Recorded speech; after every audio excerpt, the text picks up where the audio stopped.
കുവൈറ്റിൽ കനത്ത ആക്രമണമാണ് ഇസ്രായേൽ നടത്തിക്കൊണ്ടിരിക്കുന്നത്. നമുക്ക് ലഭിക്കുന്ന റിപ്പോർട്ട് അനുസരിച്ച് കുവൈറ്റിലെ പ്ലാന്റും ആമസോൺ ഡാറ്റാ സെന്ററും ഇപ്പോൾ ആക്രമിക്കപ്പെട്ടിരിക്കുന്നുവെന്ന വിവരമാണ് ലഭിച്ചുകൊണ്ടിരിക്കുന്നത്. തുടർച്ചയായ 4-ാം ദിവസവും ആക്രമണം മൂലം കുവൈറ്റിൽ ഭീതിയുടെ അന്തരീക്ഷം ഉടലെടുത്തിരിക്കുകയാണ്. ഇറാൻ ജോർദാനെയും അത്ഭുതപ്പെടുത്തി 5 ഡ്രോണുകൾ ഉൾപ്പെടെ 3 മിസൈലുകളാണ് വിക്ഷേപിച്ചത്. അവയെ ആകാശത്ത് തടഞ്ഞു. IRGC ആമസോണിന്റെ ഡാറ്റാ സെന്ററിന് വ്യാപകമായിട്ടുള്ള നാശനഷ്ടം വരുത്തി എന്നുള്ള റിപ്പോർട്ടുകൾ പുറത്തു വരുന്നു. മിഡിൽ ഈസ്റ്റിലെ സ്ഥിതി ദിനംപ്രതി വഷളായിക്കൊണ്ടിരിക്കുകയാണ്.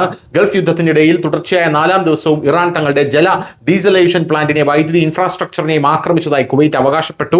ഈ ജല ഡീസലൈനേഷൻ പ്ലാന്റ് കുവൈറ്റിലെ 90% ജനങ്ങൾക്കും കുടിവെള്ളം നൽകുന്നതാണ്. അങ്ങനെ ഇറാൻ ഇപ്പോൾ ഒരു ജലയുദ്ധം നടത്തുകയാണ്.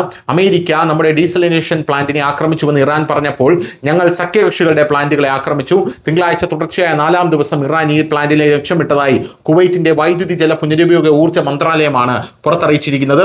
ഇത് കാരണം ഒരു വലിയ ജലക്ഷാമം ഉണ്ടാകുമോ എന്നുള്ള ഭീതിയിലാണ് കുവൈറ്റ് ഇപ്പോൾ നിലനിൽക്കുന്നത്. എന്തായാലും ബഹ്റൈനിലെ ആമസോണിലെ ഒരു പ്രധാന ഇൻഫ്രാസ്ട്രക്ചർ പ്രോജക്റ്റിനെ ക്രൂയിസ് മിസൈലുകൾ ഉപയോഗിച്ച് ആക്രമിച്ചതായി IRGC അവകാശപ്പെടുകയും ചെയ്തു. ഒരു കമ്പനിയുടെ ഡാറ്റാ സെന്റർ ആക്രമിക്കപ്പെടുമ്പോൾ അത് കേടുപാടുകൾ സംഭവിക്കുക മാത്രമല്ല ചെയ്യുന്നത്, AWS സേവനങ്ങൾക്ക് ഉപയോഗിക്കുന്ന കമ്പനികളെയും അത് ബാധിക്കുന്നു എന്നുള്ളതാണ് മറ്റൊരു പ്രധാനപ്പെട്ട കാര്യം. News desk Malayalam.